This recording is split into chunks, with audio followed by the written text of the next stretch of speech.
Maniac Cop is a 1988 horror thriller directed by William Lustig. There is something in the streets. There's panic on the streets of New York. There's a crazed killer going around.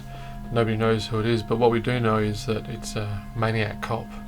Something in the dark that kills. This could have been a good film, but I feel like the premise was wasted. There isn't really much detective sleuth work going on in the film. We come to the realisation pretty quickly who the Maniac Cop is.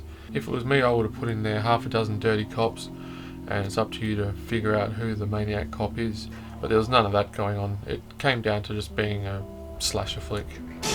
You think a cop did this? Why not? You can always tell in a film when there's not necessarily a good actor, but an actor that has charisma. The best scenes in the film were the scenes with Bruce Campbell in it. He doesn't really do a lot in the film. It feels like a bit of a wasted role for him. But he does have a lot of charisma that holds the film together.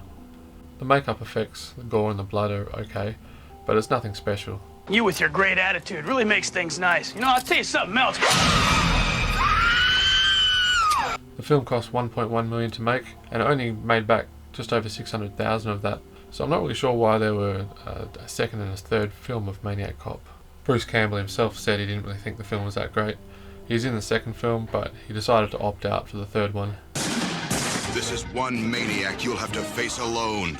Overall, Maniac Cop is an okay slasher flick. I'd probably prefer to watch something like The Evil Dead 1 and 2 and Army of Darkness with Bruce Campbell. It may be for some, but it's not for me. So with that, I'm going to give Maniac Cop 2 out of 5 stars. It wasn't me, it was somebody else. I didn't do any of this. Now they think they got the guilty man. Maniac Cop. Leave a comment, let us know if you've seen Maniac Cop. Thanks for watching, and until next time, the story's closed. Do I have to have this box up every single time? Click the box.